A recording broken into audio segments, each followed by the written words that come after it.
Roots நேயர்களுக்கு வணக்கம். India today conclave south அப்படின்ற ஒரு நிகழ்ச்சியை இந்தியா டுடே நிறுவனம் கோயம்புத்தூரில் நடத்தியிருந்தது. இந்த நிகழ்ச்சியில் தமிழ்நாட்டை சார்ந்த அரசியல் தலைவர்கள் பலரை நேர்காணல் எடுத்துகிட்டு வராங்க. அதில் ஒரு பகுதியாக ஆடிட்டர் குருமூர்த்தி, துக்ளக் பத்திரிகையோட ஆசிரியர், அவரை நேர்காணல் எடுத்துகிட்டு இருந்தாங்க. அந்த நேர்காணலின் போது குருமூர்த்தி அவர்கள் தமிழ்நாட்டோட துணை முதலமைச்சர் உதயநிதி ஸ்டாலின் அவர்களை அந்த பையனுக்கு என்ன நினைச்சாலும் தமிழ் ஐடென்டிட்டியை பெற முடியாது அப்படின்னு சொல்லி துணை முதல்வரை ஒருமையில சாடி பேசியிருக்கிறாரு. For example, Annadurai adjusted himself from being a Dravidian to Tamil. Karunanidhi. Stalin couldn't do it. And this boy can never do it. அது மட்டும் கிடையாம பெரியார் குறித்தும் கலைஞர் குறித்தும் அண்ணா குறித்தும் பல்வேறு இழிவான விஷயங்களை, அவதூறான விஷயங்களை அந்த நிகழ்ச்சியில் பேசியிருக்காரு. அவர் என்னெல்லாம் அந்த நிகழ்ச்சியில் பேசியிருக்காரு, அதில் என்னெல்லாம் பொய், அவர் அப்படி பேசுறதுக்கு என்ன காரணம் அப்படின்றத தான் இந்த நிகழ்ச்சியில் நம்ம பேச இருக்கோம். இது குறித்து நம்ம கூட பேசுறதுக்காக ஊடகவியலாளர் தோழர் சுமன் கவி அவர்கள் இணைந்துள்ளார். வாருங்கள், அவரோடு பேசுவோம். தோழர் வணக்கம். வணக்கம். இந்தியா டுடே பத்திரிகையோட கான்க்ளேவ் அப்படின்ற ஒரு நிகழ்ச்சி கோயம்புத்தூரில் நடந்துட்டு இருக்குது, இப்போ வரைக்கும் நடந்துட்டு இருக்குது. அதில் பல்வேறு தமிழ்நாட்டை சேர்ந்த பல்வேறு அரசியல் கட்சியோட தலைவர்களை, அரசியல் ஆய்வாளர்களை கூப்பிட்டு பேசிட்டு இருக்கிற, இன்ட்ராக்ட் பண்ணிட்டு இருக்கிறாங்க. முக்கியமாக பத்திரிகையாளர் ராஜ்தீப் சர்தேசாய் அவர் எல்லாரையும் நேர்காணல் எடுத்துட்டு இருக்கிறாரு. குறிப்பாக இந்த வீடியோவில் எதை பற்றி பேச போகிறோன்னா, குருமூர்த்தி அவரை ஒரு நேர்காணல் எடுத்துருக்கிறாரு. அந்த நிகழ்ச்சி நடந்திருக்குது. அதில் ஆடியன்ஸும் கலந்துருக்கிறாங்க, லைவாக அதை பார்த்துருக்குறாங்க. அதில் அவர் அந்த நிகழ்ச்சியோட தலைப்பே Dravidian identity versus Tamil identity and Bharatiya ஐடென்டிட்டின்றாங்க. அதாவது திராவிடம் versus Tamil identity and Bharatiya ஐடென்டின்றாங்க. இந்த தலைப்பே வினோதமாக இருக்குது. அதில் அவர் கேட்கப்பட்ட கேள்விக்கு பல்வேறு பதில்களை குருமூர்த்தி கொடுத்துருக்காரு. அந்த நிகழ்ச்சியை நீங்கள் எப்படி பார்க்குறீங்க? அந்த தலைப்பு, அவர் கொடுத்த பதில், இதெல்லாம் நீங்கள் எப்படி பார்க்குறீங்க?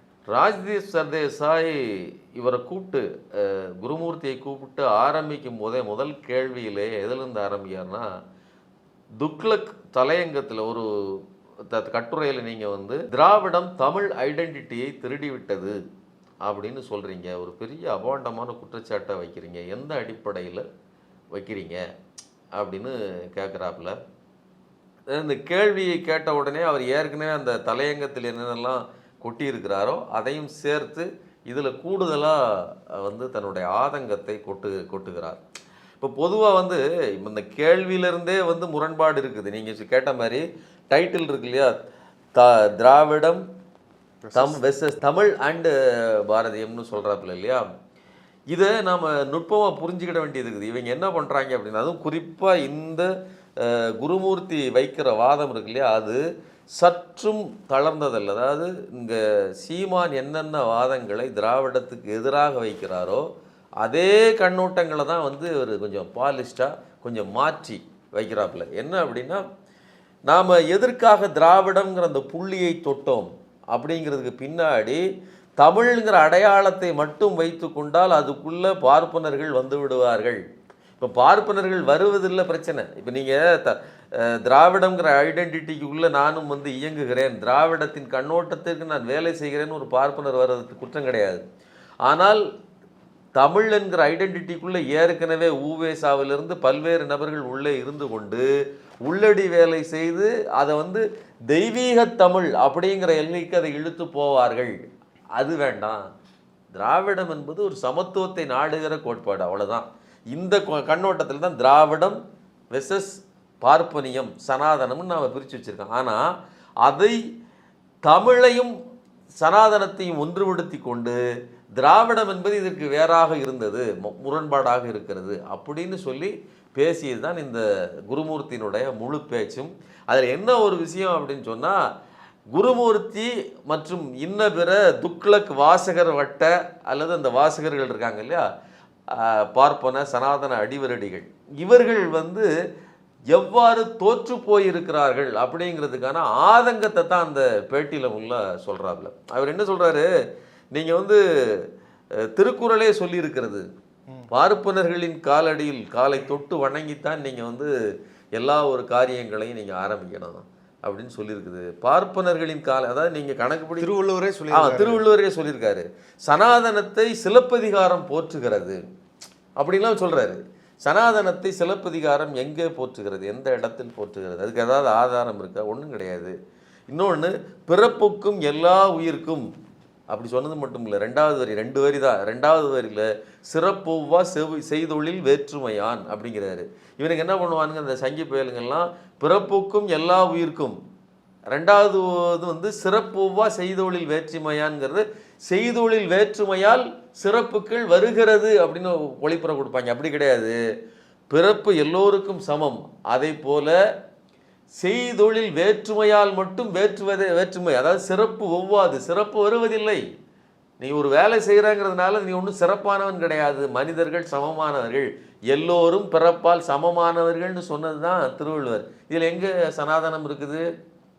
நீங்கள் இன்னும் கூடுதலாக பார்ப்பனர்களுக்குன்னே சில வரிகள் இருக்குது. என்ன அப்படின்னா, மரப்பினும் ஓத்து குழலாகும் பார்ப்பான் பிறப்பு ஒழுக்கம் குன்றக்கெடும். நீ வந்து ஒழுக்கமாக இல்லாத பட்சத்தில் உன்னுடைய ஜாதிக்கு கொடுக்கப்பட்டிருக்கிற அந்த முன்னுரிமை இருக்குல்ல, அது கெட்டு போயிடும். ஒழுக்கம்தான் முக்கியம். சரிங்களா? நீ வந்து உன்னுடைய வேதங்களை கூட மறந்து போனால் அதுக்கப்புறம் கற்றுக்கலாம். நீங்கள் மறுபடியும் ஒரு ட்ரிப் தப்பு பண்ணிட்டீங்க, உங்களுக்கு வேதம் மறந்து போச்சுன்னா பரவாயில்ல. ஆனால் நீங்கள் நல்லா கவனிங்க, சனாதன இலக்கியங்கள் எதுவுமே அப்படி பேசுனது கிடையாது. சனாதன இலக்கியங்கள் என்ன பேசும்னா, வேதம் தான் சிறந்தது. இது வரைக்கும் கடவுள் எடுத்த அவதாரங்கள் எல்லாம் எதுக்காக எடுக்கப்பட்டிருக்குது? வேதத்தை காப்பாற்றுவதற்காக. நீங்கள் சூரபத்மன் கதையாக இருக்கட்டும், முருகன் போய் அதை வதம் செய்து அந்த இதை திருப்பி கொண்டால எதுக்காக போகிறாரு? அவன் வேதத்தை கொண்டு போய் தண்ணீருக்குள்ளே ஒழிச்சு வச்சுட்டான், பூமியை கொண்டு போய். இப்போ வந்து வேதம் தான் தேவர்களுக்கு எதிராக, வேதத்துக்கு எதிராக எதெல்லாம் நடக்கிறதோ அதற்கு எதிராக அவதாரங்கள் வந்து அதை சால்வ் பண்ணி அதை சரி பண்ணி இருக்கிற அசுரர்களை, பிற மக்களை கொன்று அழித்து அசுரர் தலைவர்களை வென்றது தான் இந்த சனாதனம் சொல்லுகிற கட்டுக்கதைகள் எல்லாம். அப்படிப்பட்ட கட்டுக்கதையில் வேதம் உயர்ந்ததுன்னு சொல்லப்படுது. வேதம் சமரசத்துக்கு அப்பாற்பட்டது, வேதம் தான் முதலானது, வித்து. ஆனால் இங்கே அப்படி இல்லையே. நீ வேதத்தை எப்படி வேணாலும் ஓதிக்கலாம், எப்போ வேணாலும் ஓதிக்கலாம், நீ தப்பு பண்ணால் கூட தப்பு கிடையாது வேதத்தில். ஆனால் நீ ஒழுக்கமாக இருக்கணும். இதை டிமாண்ட் வச்சது யார்? இது திருவள்ளுவர். ஆனால் வேதம் ஓதுகிற பாப்பான் என்ன தப்பு பண்ணாலும் அதற்கு சில மயிர்களை, அதாவது ஒரு கொலையை பண்ணால் கூட அவன் தலையில் இருக்கிற முடியை அத்து போட்டால் போதும், அவனுக்கு தீட்டு கழிந்து விட்டது அப்படின்னு சொன்னது தான் மனு தர்மம். இதுக்கும் ஏணி வச்சா கூட எட்டுமா? நீ ஒழுக்கம் கெட்டு போகக்கூடாதுன்னு சொன்ன, நீ வேதம்ங்கிறது ரெண்டாவது பட்சம்னு சொன்ன திருவள்ளுவரையும் அவர் சனாதனத்தை போட்டினான்னு சொல்லி உனக்கு எங்கேயாவது கூச்சம் இருக்கிறதா? தமிழர்களின் மரபே அது கிடையாது. இல்லை, குருமூர்த்தி அதில் ஸ்பெசிஃபிக்காக சொல்கிறாரு, தமிழ் கலாச்சாரம் எல்லாத்துலேயுமே வந்து பிராமணர்களை போட்டுறது, வேதத்தை போட்டுறது வந்து எல்லாத்துலேயும் இருந்தது. நான் உங்களுக்கு சொல்கிறேன், அதாவது நெறியாளருக்கு சொல்கிறாப்புல, சனாதனம் வந்து நார்த்துலேருந்து சவுத்துக்கு வரல, சவுத்துலேருந்து தான் நார்த்துக்கு போச்சு, மனுவே மதுரையில் தான் பிறந்தார், மதுரையில் தான் அப்படின்னு சொல்கிறாரு. இதை எப்படி பார்க்குறது? அதாவது இது எனக்கு தெரிந்து இது என்ன பிரச்சனைன்னு கேட்டிங்கன்னா, தென்னாட்டு பார்ப்பனர்கள் ஒரு பல பிரச்சனை இருக்குது. இதே இந்த குருமூர்த்திக்கு இருக்கிற உளவியல் பிரச்சனை என்னென்னா, கடந்த காலங்களில் ஐயா சாமின்னு கும்பிட்டுக்கிட்டு இவர்கள்ட்ட மடங்கி நின்ன ஒரு கூட்டம். நீங்கள் தமிழ்னு சொல்லி தமிழர்கள்னு சொல்கிறீங்க இல்லையா, தமிழர்களாக இந்த திராவிடம்ங்கிற கருத்தோட்டம் சித்தாந்தம் இந்த மண்ணில் முகிழ்த்தெழுந்து இந்த மக்களுக்கு பகுத்தறிவு சிந்தனையை ஊட்டுவதற்கு முன்னாடி சாமின்னு கக்கத்தில் கட்டிக்கிட்டு நின்ன கூட்டம் இன்னைக்கு சமமாக எதிர்த்து நின்று பேசுகிறது, தங்களுக்கு நிகராக படிக்கிறது, தங்களை விட கூடுதலாக பதவிகளை பெறுவதில் அதிகாரத்துக்கு வருவதில் போட்டியிடுகிறது. இதையெல்லாம் இவர்களால் பொறுத்து கொள்ள முடியல. அப்போ அதனால தான் சொல்கிறேன், நீங்கள் நல்லா கவனிங்க, நீங்கள் நல்லா புரிஞ்சுங்க. நான் ராஜ்தீப்னு சொல்கிறேன், நீங்கள் என்ன குருன்னு சொல்லணும். குருமூர்த்தி அது என்ன குருமூர்த்தி? நீங்கள் இந்த பேச்சை எங்கே பார்க்கலான்னா, ரொம்ப காலத்துக்கு முன்னாடி ஜக்கி வாசுதேவற்ற ஜக்கின்னு கூப்பிட்டப்போ என்னைய வந்து குருன்னு சொல்லுங்க, குருஜின்னு சொல்லுங்க, நீங்கள் வந்து ஜக்கின்னு என்ன பேர் சொல்லி கூப்பிடுறீங்க, அதில் ஸ்டேட்டஸ் இருக்கிறதா அவரே சொல்கிறாரு. ஆமாம், நீங்கள் அதே பேச்சைத்தான், நீங்கள் நல்லா புரிஞ்சுங்க, அதே கிட்டத்தட்ட அதே பேச்சைத்தான் நீங்கள் மாற்றி பேசுகிறாப்புல இந்த குருமூர்த்தி. என்னன்னா குரு அப்படிங்கிறது நான் வந்து உங்களுக்கு அருள் பாலிக்கிற, உங்களுக்கு அறிவை போதிக்கிற குரு. நீ சிஷ்ய பாவத்தில் இருந்த, சிஷ்ய பாவம்னு என்ன தெரியுமில்ல, இந்த வாயை புத்தி இப்படி கையை கட்டி நின்று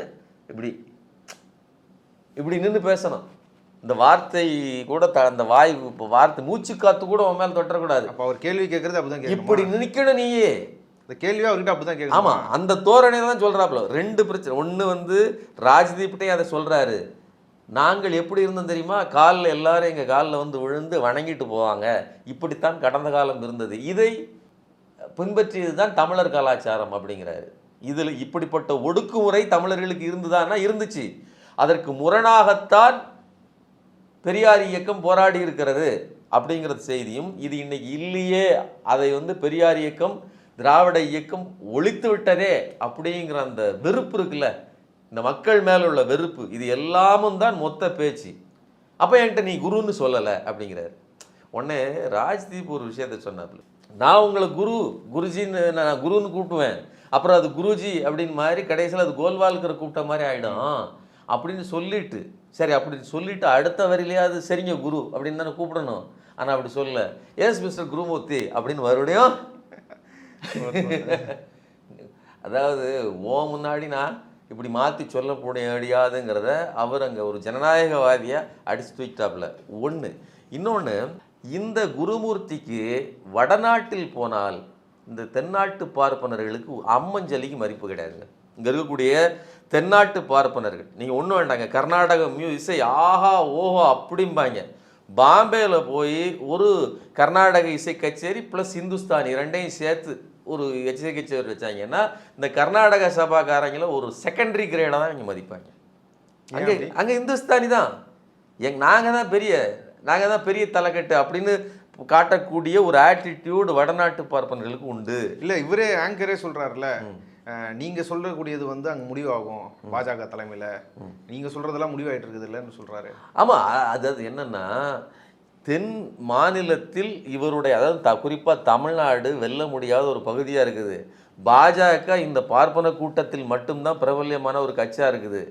அதில் இவர்களுடைய பங்களிப்பு என்பது முக்கியமாக இருக்குது. இவர்கள் சொல்லுவதையெல்லாம் கேட்டு வடநாட்டில் எல்லா டிசிஷனையும் இவங்க எடுக்கிறது இல்லை, தென்பகுதியில் அதுவும் குறிப்பாக தமிழ்நாட்டு ரீஜியனுக்கு என்ன பண்ணணும் அப்படின்னு கேட்குற இடத்துல வேணால் உங்களை வச்சுருக்காங்க. அதில் கூட நல்லா புரிஞ்சுக்கங்க, அதில் கூட இவர் ஒரு குருவாக இருந்து கதை சொன்னாலும் ரஜினியை வந்து நான் கொண்டு வரேன்னு சொல்லி அதில் தோற்று போயிருக்கிறாரு.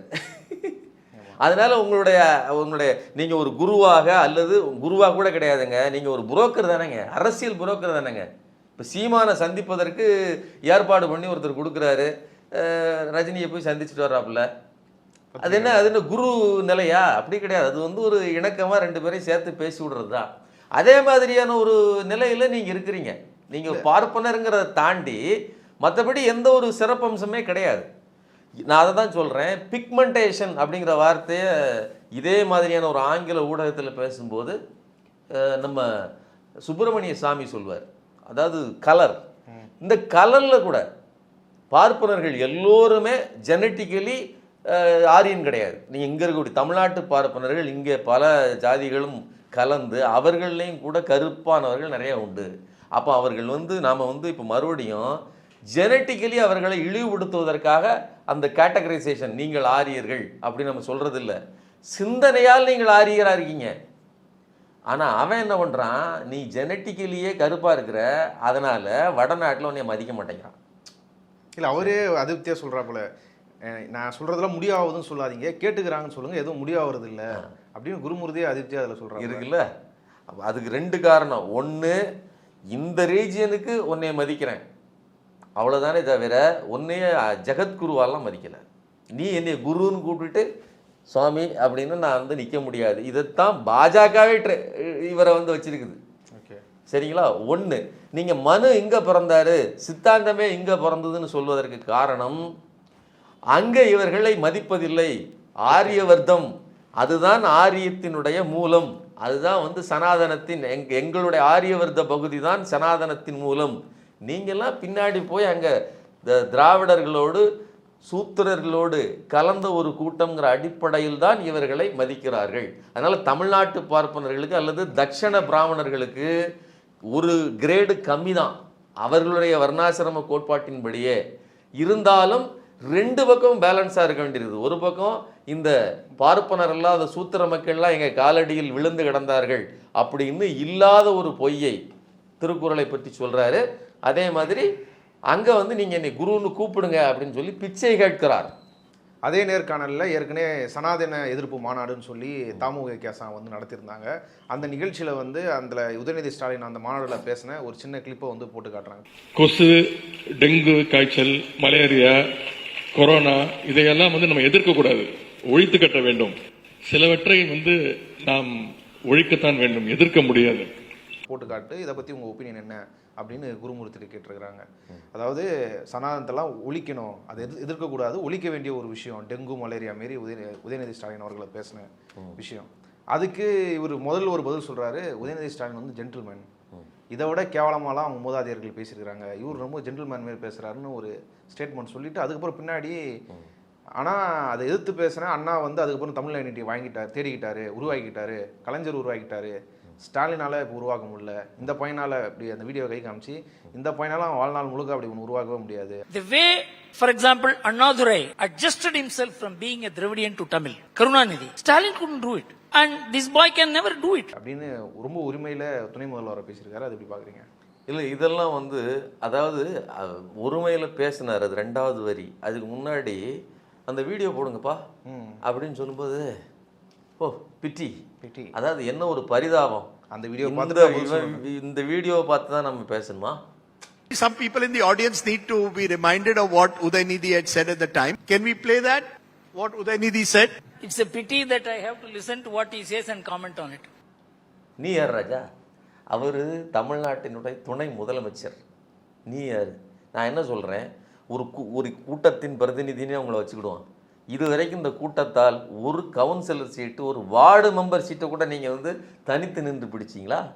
மாம்பழத்தில் வாங்கியிருக்கிறாங்க. மாம்பழத்துலையா? எத்தனை கையாடல்கள், எத்தனை உருட்டுகள் செஞ்சு வாங்கினீங்கன்னு தெரியல. அதைத்தான் சொல்ல முடியும். நான் என்ன கேட்குறேன், இந்த அயோத்தியா மண்டபத்தில் வாங்கின சீட்டை தவிர நீங்கள் சாதித்த சாதனை இந்த தமிழ்நாட்டில் உங்களால் தனித்து நின்று திராவிட அடையாளம் இல்லாமல் பார்ப்பனரால் ஒரு பார்ப்பனராலையும் இந்த தமிழ்நாட்டின் மக்களின் மனதை வெல்ல முடியாது. இதுதானே வரலாறு. நீங்கள் மக்களால் தேர்ந்தெடுக்கப்பட்ட பிரதிநிதி அவர் அதுவும் துணை முதல்வராக இருக்கிறார், முதலமைச்சருக்கு அடுத்த கிரேடு. என்ன அவரை பின்னிட்டு இவர் சொல்கிறதெல்லாம் கேட்டுட்டு நான் பதில் சொல்லணுமா அப்படின்னு சொல்லணும்னா என்னத்தை சொல்கிறது? நாம் வந்து அதாவது இவர்கள் பேசுகிற ஆங்கிலத்தை இன்னும் சொல்கிறதா, அந்த ஆங்கிலம் கூட கிடையாது, இந்த இன்டர்வியூவை எவனும் பார்க்க மாட்டான் எங்கள் ஆள்களை தவிர அப்படிங்கிற நம்பிக்கையில் பேசப்பட்டதாக தான் தோணுது. ஏதோ அதாவது இவங்களுக்கு என்ன பிரச்சனைன்னு கேளுங்க, திமுகவை அழித்து தீரணும், அதுக்கு ஏதாவது ஒரு வழியை தேடுறாங்க. ஏதாவது எப்படியாவது வந்து அதுதான் நான் சொன்னேன் இல்லையா, நீங்கள் உங்கள்கிட்ட ஆள் இல்லாமல் தான் நீங்கள் வந்து ரஜினிகாந்தை தேடுகிறீர்களான்னு சொல்லி அவர் பகிரங்கமாக கேட்டார். அப்படிப்பட்ட வாய்ப்புகள் இல்லாதனால, அதாவது ஒரு தலைமை யாராவது ஒருத்தங்க கிடைச்சிட மாட்டாங்களான்னு தான் இவங்க தேடி பார்க்குறாங்க. அப்படி எதுவும் கிடைக்கவில்லை. இன்னொன்று, இவர்களுடைய சித்தாந்தம் இருக்கு இல்லையா, அது கூட தமிழ்நாட்டில் நிலைக்கிறதுக்கு வாய்ப்பு இல்லை. அப்படிங்கும்போது அடுத்த கட்டமாக இந்த திராவிட இயக்கத்தை இழுத்துட்டு போகிறதுக்கு அடுத்தடுத்த இப்போ நீங்கள் வாரிசு அரசியல்னு ஏன் அவங்க ஆதங்கப்படுறாங்கன்னா, இந்த திமுக அழிஞ்சிடாதான்னு நினைச்சேன், மறுபடியும் 2 பேர் வந்து நிற்கிறாங்களே, இதை நம்ம பேசிக்கலாக அழிக்க முடியாது போல இருக்கே அப்படிங்கிற அந்த அந்த எரிச்சல் இருக்குல்ல, அந்த எரிச்சல் தான் என்னவா வருது அப்படின்னு சொன்னால் உதயநிதி மேலே உள்ள கோபமாக வருது. இவரெல்லாம் ஒரு அழா அப்படின்னு இழிவுபடுத்துகிற அந்த அந்த புள்ளி இருக்குல்ல, அது அப்படித்தான் வருகிறது. ஆனால் என்னன்னா, நீங்கள் உதயநிதி இன்னும் ஷார்ப்பாக இருக்கார். நீங்கள் கலைஞர் அவர்கள் எந்த அளவிற்கு ஷார்ப்பாக வந்து பதில் உரைத்தாரோ அதை விட அந்த அளவிற்கு ஸ்டாலின் இருக்கிறாரோ அதை விட கூர்மையாக இந்த காலகட்டத்து மக்களின் வார்த்தையில் சொல்கிறாரு, டெங்கு, கொசு, மலேரியா இதை ஒழித்தது போல நான் வந்து சனாதனத்தை ஒழிச்சாகணும், அதோட சமரசம் பண்ண முடியாதுங்க, அது எதுவும் ட்ரீட்மெண்ட் பார்த்து அதை ஒத்து போகிற அதை ஏதோ சப்ரஸ் பண்ண முடியாது, அதை ஒழித்து எராடிகேட், ஒழிக்கிறதுன்னு என்ன, தொடச்சி எரியணும்னு சொல்கிறாரு. அது இவங்களுக்கு பற்றி எரியுது. அதனால தான் நீங்கள் பல்வேறு மாநிலங்களில் மாவட்டங்களில் கொண்டு போய் நீங்கள் வந்து வழக்குகளை எல்லாம் கொடுத்தீங்க, சரிங்களா?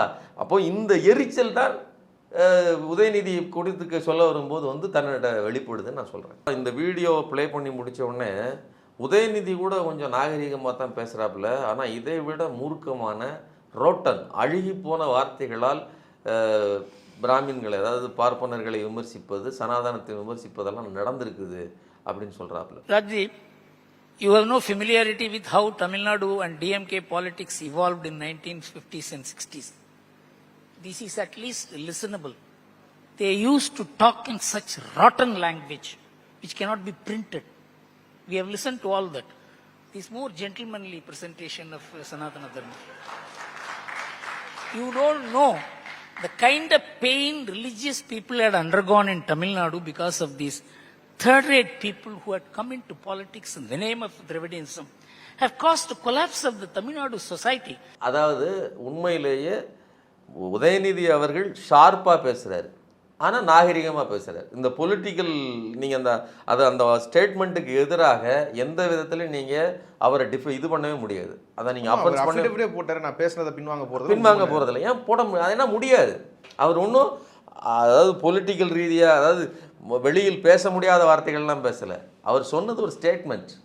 சனாதனம்ங்கிறது அழிக்கப்பட வேண்டியது. எதெல்லாம் சனாதனம்? விதவைகளுக்கு மூலையில் உட்காந்துடணும், மொட்டையடிச்சு உட்கார வச்சிடணும் சொன்னாங்களா? அதை நாம் அழிச்சிருக்கிறோம். அழிக்கப்பட வேண்டியது தானே. இப்போவும் அதே மாதிரி ஒரு நடவடிக்கை இருந்தால் அதை அழிக்கத்தானே பண்ணணும். பெண்களுக்கு மறுமணம் கிடையவே கிடையாதுன்னாங்க. இன்றைக்கி மறுமணம் எவ்வளோ முக்கியம்னு பெரியார் பேசினார். பெண்ணியான் அடிமையானால் மாதிரி ஒரு ஒழிக்கப்படணுங்களா? சாதிய தீண்டாமை சனாதனத்தின் கூறு. நீ அதான் சொல்கிற, நான் குரு, என் காலில் எல்லாரும் விழுவாங்க. இன்றைக்கி யாரும் விழுறதில்ல, உளமாட்டோம். சுயமரியாதை இயக்கம் அதுக்காகத்தான் உருவாக்கப்பட்டது. அப்போ பெரியார் அழிப்பதற்கான விதையை அங்கே போட்டார். சரிங்களா? இதை இன்னும் கூடுதலாக வீரியமாக ஒழிக்கணும் அழிக்கணும்னு அவர் சொல்கிறாரு. சரிங்களா? அப்போது இப்படிப்பட்ட ஒடுக்குமுறையின் அடையாளமாக இருக்கக்கூடிய சனாதனத்தை அழித்து ஒழிக்க வேண்டும் அப்படிங்கிற ஸ்டேட்மெண்ட்டை விடுறாரு. அதுக்கு மத்தியில் தான் அவர் சொல்கிறாரு, இதை விட மோசமாக பேசினார்கள். திராவிட அரசியல் வந்த பிறகு தான் தேர்ட் கிரேட் பீப்புளெலாம் அரசியலுக்குள்ளே வந்துட்டாங்க. தமிழ்நாடு அரசியல் கலாச்சாரமே கெட்டுச்சுன்றாரு. ஆமாம். அது என்ன பொருள்? அதுக்கு அதாவது என்னென்னா, இவர் காமராஜரை குறித்து வியந்தோதுகிறார். அவர் ரொம்ப பொலைட்டானவர். ஒரு 4 கோயங்கா கொடுத்தாரு, ஒரு 4-5 சட்டை தான், அதை தான் வச்சுக்கிட்டாரு, மற்றபடி அவருக்கு ஒன்றுமே கிடையாது அப்படின்னு ஏன் அதை அதாவது அந்த புனிதத்தன்மைக்குள் கொண்டு போய் ஏன் வைக்கிறாரு? அவ்வளோத்தையும் வச்சிங்கல்ல. வச்சுட்டு காங்கிரஸ் ஒரு வேக்கம் விட்டுடுச்சு. அதாவது தமிழ்ங்கிற அந்த அடையாளத்தை காங்கிரஸ் எடுத்துக்கொள்ள தவறிவிட்டது. அந்த இடத்துல தான் பிஜேபி இணைகிறது. தமிழ் அடையாளத்தை, அதாவது ரீஜனல் அடையாளங்களை பிஜேபி சரியாக மெயின்டைன் பண்ணிடுது. அப்போ காங்கிரஸ் எதையெல்லாம் அதாவது விடுதலைக்கு முன் எந்தெந்த வார்த்தைகள் எல்லாம் பாரதம், வந்தே பாரதம் அப்படிங்கிற வார்த்தையெல்லாம் காங்கிரஸ் சொன்னது, அதையெல்லாம் எடுத்துக்கொண்டு ரீஜனல், அதாவது பகுதிகளினுடைய அந்த கலாச்சார கூறுகளை தன்னோடு இணைத்து கொண்டது தான் இந்த இதுன்னு அதாவது பிஜேபின்னு சொல்கிறார். உடனே அவர் ராஜ்தீப் உடனே கேட்குறாரு, இல்லை அது வேற ஒருத்தர் சொல்லியிருக்கிறாரு, காங்கிரஸ் ப்ளஸ் கவ் ரெண்டையும் சேர்த்தா தான் அதை சேர்த்துட்டா நீங்கள் பிஜேபி அப்படின்னு சொல்லியிருக்காரு. நீங்கள் கலாச்சார அடையாளங்களை ஒழிக்கிறவர்கள் அப்படிங்கிற பேச்சு தான் இருக்குது. நீங்கள் ரீஜனுக்கு தனி கலாச்சாரம் இருக்கக்கூடாது, ஒரே பாரதம், ஹிந்தி, ஹிந்துத்துவா, இதுதானே உங்களுடைய முழக்கம், எல்லாத்துக்கும் சமப்படுத்தணுங்கிறதான உங்களுடைய முழக்கம்னு சொல்லும்போது நான் இதை ஏற்றுக்கொள்ள மாட்டேன். கவ்வெல்லாம் எங்களுடைய அடையாளம்னு, அதாவது காங்கிரஸ் ப்ளஸ் கவ் இதை இணைத்தால் பிஜேபி அப்படிங்கிறத நான் அந்த விமர்சனத்தை ஏற்றுக்கிட மாட்டேன்னு சொல்கிறாரு. ஆனால் முழுக்க இந்த மக்களினுடைய அடையாளங்களை, இந்த ரீஜன், அதாவது பகுதி மக்கள் இருக்குல்ல, ரீஜன்னு சொல்கிறது, நீங்கள் ஒடிசாவில் ஒரு பழக்கம் இருக்கும், அதை அழிச்சிடணும். நீங்கள் ஒன்றும் இல்லைங்க, அந்தந்த ஊருக்குன்னு சில சாமிகள் குலதெய்வங்கள் இருக்கும். நீங்கள் கொஞ்சம் படித்து மேலே வந்துட்டிங்கன்னா உடனே உங்களுக்கு பிள்ளையாரையும் அங்கே வச்சிருக்கிற கிருஷ்ணன், ராமன், இந்த மாதிரியான ஐடியல் கடவுளை கொண்டாந்து அவர்களின் சித்தாந்த கடவுள்களை கொண்டாந்து உங்கள்கிட்ட கொடுப்பாங்களே தவிர மற்றதை எல்லாம் அழித்து விடுவார்கள். இன்றைக்கி சாய்பாபா வந்தார், தெருக்கு தெரு சாய்பாபா இருக்கிறாரு, பிள்ளையார் இருக்கிறாரு, எங்கே மக்கள் கும்பிட்ட கடவுள் கிடையாது. அப்போ இவர்களின் நோக்கம் என்பது இந்து கலாச்சாரங்கிற பெயரில் தமிழ் கலாச்சாரத்தை ஒழிப்பது, தமிழ் மக்களின் மதங்களை, அவர்களுடைய உணர்வுகளை மாற்றுவது, மடைமாற்றுவது. இதையெல்லாம் கட்டுப்படுத்தி தமிழ் மக்களினுடைய உணர்வுகளை எல்லாம் ஆன்மீகம் மட்டும் இல்லைப்பா, சுயமரியாதை வேணும்னு ஷார்ப்பாக கூறு தீட்டியது தான் பெரியாரியம். அதனால் தமிழ் எங்கே, அதாவது தமிழ் அடையாளம் எங்கே மெருகேற்றப்பட்டது அப்படின்னா திராவிடத்தினால்தான் அப்படிங்கிறனுடைய கருத்து. அப்போ என்ன அப்படின்னு சொன்னால், திராவிடம் சுயமரியாதையை போதித்ததால் எல்லோரும் போட்டியாளர்களானாங்க. நாங்கள் மட்டுமே செய்த ஊழல், நீங்கள் தமிழ்நாட்டினுடைய, இந்தியாவினுடைய முதல் ஊழல் குற்றவாளி யார்? நீங்கள் டிடி கிருஷ்ணமாச்சாரின்னு சொல்லுவான். நீங்கள் வந்து இங்கே டிடி சாலை இருக்குது, அவர் தான் அவங்க முதல்ல இந்த இன்சூரன்ஸ் இதெல்லாம் வந்து கையை வைத்து மிகப்பெரிய பொருளாதார ஊழலை செய்தவர். முந்த்ரா ஊழல் யாருடையது? பார்ப்பனர்களுடையது. ஹெலிகாப்டர் ஊழல் யாருடையது? அவர்களுடையது. அப்போ பார்ப்பனர்கள் செய்து கொண்டிருந்த இந்த ஊழல் குற்றச்சாட்டுகள் எல்லாம், அரசியல் என்றால் உள்ள ஊழல் இருக்கும், ஆனால் ஊழலுக்கெல்லாம் முன்னோடி இவர்கள். அதுக்கு முன்னாடி எல்லாமே புனிதர்களாக இருந்ததாகவும், திராவிடர்கள் உள்ளே, அதாவது தமிழ் மக்கள் உள்ளே வந்ததுக்கு அப்புறம் தான் அரசியல் கெட்டு போச்சுன்னு பேசுவது பூணூல் கூட்டத்தினுடைய பொதுவான சித்தாந்தம். அதைத்தான் இங்கே வந்து வேறு மாதிரி சொல்லியிருக்கிறாரு. நான் என்ன நினைக்கிறேன்னா, திமுக காரர்கள் உண்மையிலே உணர்வுள்ளவர்கள் பார்த்தார்கள் அப்படின்னு சொன்னால் குருமூர்த்திக்கு தக்க முறையில் பதில் கொடுப்பார்கள்ங்கிறது மட்டும்தான் என்னுடைய கருத்து. பெரியாரும் சரி, அண்ணாவும் சரி, இல்லை கலைஞரும் சரி, இவங்க தமிழுக்காக பாடுபட்டவர்கள் கிடையாது, திராவிடத்தை தான் பின்பற்றினவங்க. ஆனால் அண்ணாவும் கலைஞரும் அதுக்கப்புறமேட்டு தமிழ் ஐடென்டிட்டியை உருவாக்க முயற்சி பண்ணாங்கன்றது எப்படின்னா, திருடிக்கிட்டாங்க தமிழ் ஐடென்டிட்டியை வந்து. அதாவது சனாதன தர்ம ஐடென்டிட்டி தான், அதை திருடிட்டாங்க அப்படின்னு ஒரு விமர்சனம் வைக்கிறாங்க. அவங்க இது வரைக்கும் ஆட்சிக்கு வர்றதுக்கு முன்னாடி வரைக்கும் திருக்குறளை பற்றி யாரும் பேசுனதே கிடையாது. 220 புக் எழுதியிருக்கிறார் அண்ணா, ஆனால் தமிழ் லிட்ரேச்சரை பற்றி எதுவுமே கிடையாது. திருக்குறளை வந்து தங்கத்தட்டில் வச்ச மலன்னு சொல்லி தான் பெரியார் விமர்சிச்சிருக்கிறாரு. தமிழுக்காக எந்த ஒரு கான்ட்ரிபியூஷனும் கொடுத்து கிடையாது, திருடி தான் இருக்கிறாங்கன்னு சொல்கிறாங்களே. இல்லை, முதல்ல தமிழை பற்றி பேசுவதற்கு எங்கள் ஆற்றுல அப்படின்னு பேசக்கூடிய தமிழையே சரியாக, அதாவது அவங்களுக்குன்னு ஒரு தனித்தமிழ் வச்சுக்கிட்டு வெகுமக்களின் தமிழை பற்றி துளியும் கவலைப்படாத அல்லது அறியாத ஒரு கூட்டம் இது. அதில் இந்த குருமூர்த்திக்கெலாம் ஒரு தொடர்புமே கிடையாது. சரிங்களா? இப்படிப்பட்ட குருமூர்த்தி தமிழையும், அதுவும் திராவிட இயக்கம் தமிழுக்கு செய்த தொண்டுகளையும், அறிஞர் அண்ணா கலைஞரை பற்றியும் பேசுவதற்கு இவர்களுக்கு எந்த தகுதியும் கிடையாது. 1948 திருக்குறளுக்கு மாநாடு நடத்தி திருக்குறளை ஊர்தோறும் கொண்டு போய் சேர்த்தவர் பெரியார். திருக்குறள் தான் தமிழர்களினுடைய வாழ்வியல் நூலாக அங்கீகரிக்கப்பட வேண்டும். இத்தனை இலக்கியங்கள் இருக்குது தமிழ்ங்கிற மொழியில், ஆனாலும் திருக்குறளை மட்டும்தான் நாமல் ஒரு முக்கியமான ஒரு வாழ்வாதாரத்துக்கான, வாழ்வை வழிநடத்துவதற்கான நூலாக ஏற்றுக்கொள்ள வேண்டும் அப்படின்னு சொல்லி அதை பிரச்சாரம் பண்ணியவர் பெரியார். நீ என்ன மதன்னு கேட்டால் திருக்குறள் மதன் அப்படி சொல்லுன்னு சொன்னவர். இன்னொன்று, அதற்கு பின்னாடி வந்த ஆட்சி, அதுவும் திராவிட ஆட்சி என்ன பண்ணுச்சுன்னா, திருக்குறளை வெறுமனே நீங்கள் ஆண்டோர்கள் படிக்கிறது, வெளியில் படிங்க அப்படின்லாம் சொல்லலை. பள்ளிக்கூடத்தில் படிக்கிறதுக்கு மனப்பாட செய்யுள். இன்றைக்கு வரையில் நீங்கள் தமிழில் பார்த்தீங்கன்னா 10 செய்யுளை வாசிச்சிங்க அப்படின்னு சொன்னால் 10 மார்க்கு கிடைக்கிற மாதிரி. இதில் இந்த 10 மார்க் படித்தா போதும், மற்றபடி 25 மார்க் நீங்கள் படித்தா போதும். அப்போ 10 மார்க்கு கட்டாயங்கிற அளவிற்கு திருக்குறளை ஒவ்வொரு மனுஷனையும் படிக்க வச்சது. நீங்கள் 5ஆம் கிளாஸ் படித்தாலே திருக்குறள் மனப்பாட செய்யுள்ங்கிற நிர்பந்தத்தை உருவாக்கியது திமுக.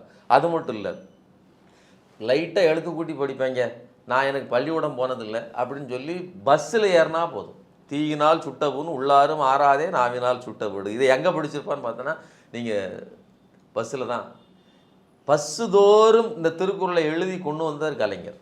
சரிங்களா? அதுக்கப்புறம் திருக்குறளுக்கு குறள் ஓவியம் எழுதினவர் அவர் தான், தொல்காப்பிய பூங்கா எழுதினவர் அவர் தான், சிலப்புக்கு. அதுக்கப்புறம் திரைத்துறையிலேயுமே நீங்கள் காப்பியங்களை, நீங்கள் சிலப்பதிகாரம் காப்பியத்தை அப்படியே பூம்புகார்னு திரைப்படமாக எடுத்து வெளியிட்டவர் கலைஞர்.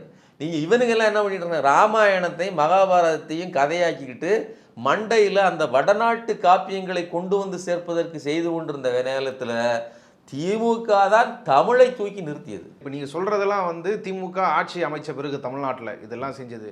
அது ஆட்சி அமைக்கும் போதே அண்ணா வந்து திராவிட தனிநாடுன்றத கொள்கையை, திராவிட நாடுன்ற கொள்கையை கைவிட்டு உள்ளே வராரு. அப்போது அதுக்காக நடக்கிறதா குருமூர்த்தி சொல்கிறாரு.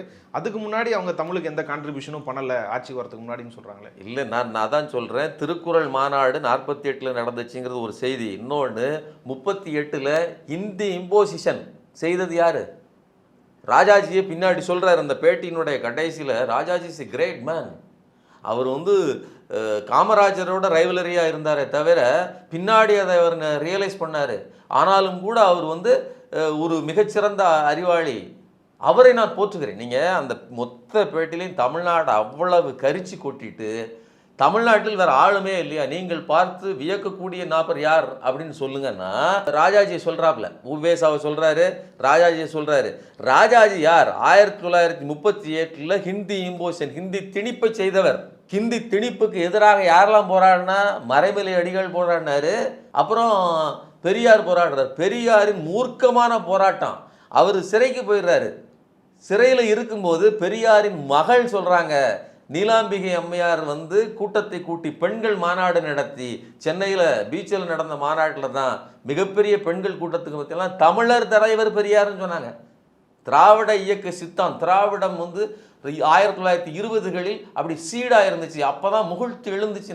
நான் என்ன கேட்கிறேன், தாவாரம் இல்லை உனக்கு தனக்கு ஒரு வீடு இல்லை, தேவாரம் ஏதுக்கடி குதம்பாயின்னு சொன்னதே ஒரு டிராவிடியன் உணர்வு நிலை தான். கடவுள் எங்களுக்கு தேவை கிடையாதுடா, எங்களுக்கு சாப்பாடும் எங்களுக்கு வீடும் முக்கியம், அதுக்கப்புறம் தான் தேவாரம் அப்படின்னு சொன்னது. பார்ப்பனிய எதிர்ப்புணர்ச்சி இருக்கு இல்லையா, அது ஒவ்வொரு இடத்துலையும் இருக்குது. நான் சொன்னல திருக்குறளில் இருக்குது, பிறகு சித்தர்கள் குதம்பை சித்தர் பாட்டில் இருக்குது.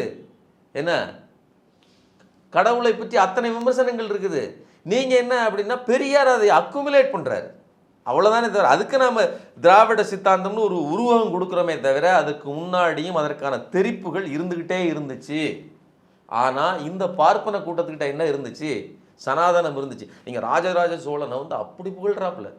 எங்க ராஜராஜ சோழன் கட்டியது இந்த கோயில் அப்படிங்கிறத எப்போ தெரியும்? 1887 ஈஜே ஹூல்ஸுங்கிற ஒரு ஜெர்மன்கார நபர், அவர் தான் வந்து கல்வெட்டுக்களை ஆய்வு செய்தவர். அவர் தான் தேடி தேடி பார்க்குறாரு. கடைசியில் அந்த முழு கட்டிடத்தின் அடிபாகத்தில் அந்த கட்டடத்தில் செய்திகள் இருக்குது, இதை ராஜராஜ சோழன் கட்டினார் அப்படின்னு சொல்லி. அதுக்கு முன்னாடி வரையிலும் ராஜராஜ சோழனையே கூட அவ்வளோ முக்கியமான நபராக மக்களுக்கு தெரியாது. அதுக்கு முந்தைய கரிகால் பெருவளத்தான பற்றி தான் பெரிய கதைகள் உண்டே தவிர, கரிகால் சோழனை பற்றி தான் பெரிய கதைகள் மக்கள் மத்தியில் உண்டே தவிர, இவ்வளோ பெரிய கோயிலை 1010 கிபி 1010 கட்டியவர் ராஜராஜ சோழன்கிறதையே யார் வந்து சொல்ல வேண்டியிருந்துச்சு? ஜெர்மன்காரர் வந்து சொல்ல வேண்டியிருந்துச்சு. அதற்கு பிறகு 1880 தான் வந்து நீங்கள் தொல்லியல் துறை, அதில் வந்து இந்த கல்வெட்டுக்கள் ஆய்வுத்துறையெல்லாம் வெள்ளைக்காரர்கள் உருவாக்குறாங்க. நீங்கள் ஒன்று இந்த கட்டடமே யாருடைய கட்டடம்னு தெரியாத அளவிற்கு ராஜராஜ சோழன் மறைக்கப்பட்டார். இன்னொன்று, ராஜராஜ சோழனுடைய வரலாற்றை நீங்கள் படிச்சீங்கன்னா, அவர் அண்ணன் கொல்லப்பட்டதற்கே பின்னாடி 4 பார்ப்பனர்கள் தான் காரணமாக இருந்தார்கள். அதை கல்கி மாத்தினாரு, பின்னாடி உருட்டினாரு, யாருன்னே கண்டுபிடிக்க முடியலன்னு சொல்லி.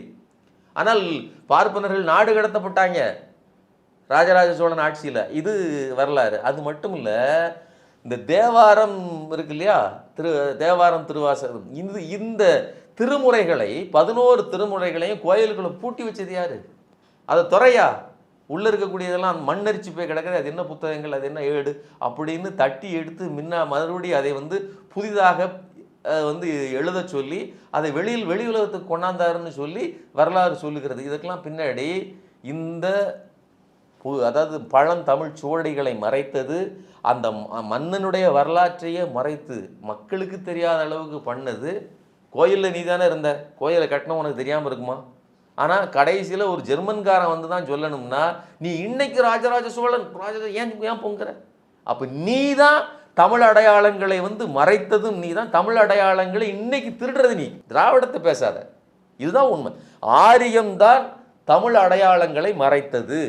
உவே சுவாமிநாத ஐயர் அவர் வந்து பழைய ஓலை சுவடிகளை எல்லாம் தேடி தேடி கண்டுபிடித்தார். சரி, மறைத்து வைத்தது யார்? நீ தான் மறைச்சு வச்ச. அனல்வாதம் புனல்வாதம்னு சொல்லி இருக்கிற சமண சுவடிகளை எல்லாம் தண்ணீரில் போக வச்சு அழிச்சது யாரு? தீயில போட்டது அழிச்சது யாரு? நீ தான் செஞ்ச. அப்போ அதுக்கான ஆதாரங்கள்லாம் திருநாவுக்கரசர் கதையிலே இருக்குது. அப்போ நீங்க செஞ்ச மறைத்து வைத்த சுவடிகளைத்தான் மறுபடியும் உங்காலே தூக்கி வந்தாரே தவிர, எங்கள் இவர்கள் வந்து எந்த பங்களிப்புமே செய்யலைன்னு சொல்றதுக்கு ஒரு உரிமையே கிடையாது. நாங்கள் அன்னும் சொல்றதா, திராவிட இயக்கம் முகிழ்த்தெழுந்த பிறகுதான் சினிமா துறையே மாறி போச்சுங்க. வெகு மக்களின் உணர்வு நிலையை பிரதிபலிக்கிற வெகுஜன கதைகளை கொண்டு வந்தது சினிமாவில். பெரும் காப்பியங்களை நான் சொன்னேன் இல்லையா, பூம்புகாரை வந்து மனோகரா திரைவசனம் எழுதியது எல்லாமே வசனங்கள் எல்லாமே கவிதை மாதிரி இருக்கும். கலைஞருடைய வசனங்கள். பராசக்தி என்ன சமூக பிரச்சனைகளை எல்லாம் கதையில் சொல்லணும்னு சொல்லி இலக்கியத்தையும் வாழ்வியலையும் கலையையும் இணைத்தது திராவிட இயக்கம். நீ அதுக்கு முன்னாடி வரல என்ன பண்ணிட்டு இருந்த? சம்பூர்ண ராமாயணத்தை மாற்றி மாற்றி எடுத்துக்கிட்டு இருந்த வெர்ஷனா. பக்தர் மீராவை பக்கம் பக்கமாக எடுத்து வச்சு அது 100 என்ன ஒரே படம் தான் வரும். அந்த ஒரு படமும் நாதா சுவாமின்னு சொன்னால் அதையே பார்த்துட்டு இருந்தாங்க. இல்லை, இப்போ இவங்க பிராமணர்கள் தமிழுக்கு செஞ்சது என்ன? இவங்க சொல்றாங்கல்ல, தமிழும் சனாதனமும் பின்னி பிணைஞ்சது, அது ஒரே கல்ச்சர் தான், தமிழோட எல்லா லிட்ரேச்சர்லையும் சனாதனம் இருக்குதுன்றாங்கல்ல, அப்படி இவங்க தமிழுக்கு செஞ்சது என்ன? அதாவது பின்னாடி வந்த பக்தி இலக்கிய காலத்தில் சனாதனம் வளர்ந்துச்சான்னு சொன்னால் வளர்ந்துச்சு. அப்படி வளர்ந்ததன் விளைவு என்ன அப்படின்னா, அதற்கு முந்தைய நாம் இன்னைக்கு போற்றக்கூடிய திருக்குறள் மாதிரியான இலக்கியங்களை எந்த தமிழ் நூல்லையும் அதுக்கு பின்னாடி போற்றலைங்க. தேவாரம், திருவாசகம், திருப்புகழ் இருக்கு இல்லையா, எதுலேயுமே இவர்கள் கடந்த நீதி நூல்களாக இருக்கக்கூடிய நாலடியாரையோ அல்லது தமிழினுடைய மிகச்சிறந்த நீதி நூலான திருக்குறளையோ அவர்கள் போற்றியதில்லை. திருக்குறளை யார் உயர்த்தி பிடித்தது? தங்கத்தட்டில் வைத்த மலம்னு பெரியார் சொல்லிட்டாருன்னு ஒரு கட்டுக்கதையை இந்த குருமூர்த்தி தாங்க இந்த மாதிரியான கட்டுக்கதைகளை எல்லாம், அதாவது ட்விஸ்ட் பண்ணி உருவாக்குகிற விஷயங்களை எல்லாம் இவர் தான் கிளப்பி விட்டுட்டே இருக்கிறார். அங்கே நீங்கள் துக்ளக்கில் ஒரு செய்தி வரும், அதே செய்தியை வீடியோ பண்ணி விடுவார் மாரிதாஸ், அதையே ஸ்டேஜில் பேசுவார், அதையே இன்னொருத்தர் ஸ்டேஜில் பேசுவாப்புல. இப்படி இது ஒரு நெக்ஸஸ். இவர்களுக்கு எல்லாத்துக்கும் ஒரு கூட்டணி இருக்குது, சீமானுக்கும் குருமூர்த்திக்கும் நம்ம மாரிதாஸுக்கும். புராண இதிகாசத்தை பற்றி சொல்ல வந்த பெரியார் தங்கத்தட்டு மாதிரி இருக்கக்கூடிய தமிழில் இப்படி தேவையில்லாத ஒன்று கலந்ததாக, புராணமும் இதிகாசமும் மனுதனமும் மனுஸ்மிருதி எல்லாம் இங்கே கலந்து விட்டதுன்னு சொன்னார். அதில் மாற்று கருத்து இல்லை. ஆனால் புராணங்களுக்கு சொன்னதை திருக்குறளை சொன்னதாக திருத்து பேசுறது தான் இந்த பூணூல் கூட்டத்தின் பசப்பு வார்த்தைங்கிறத நம்ம புரிஞ்சுக்கணும். இவ்வளவு நேரம் இந்த செய்தி குறித்து உங்கள் கருத்துக்களை விரிவாக பகிர்ந்து கொண்டதுக்கு நன்றி.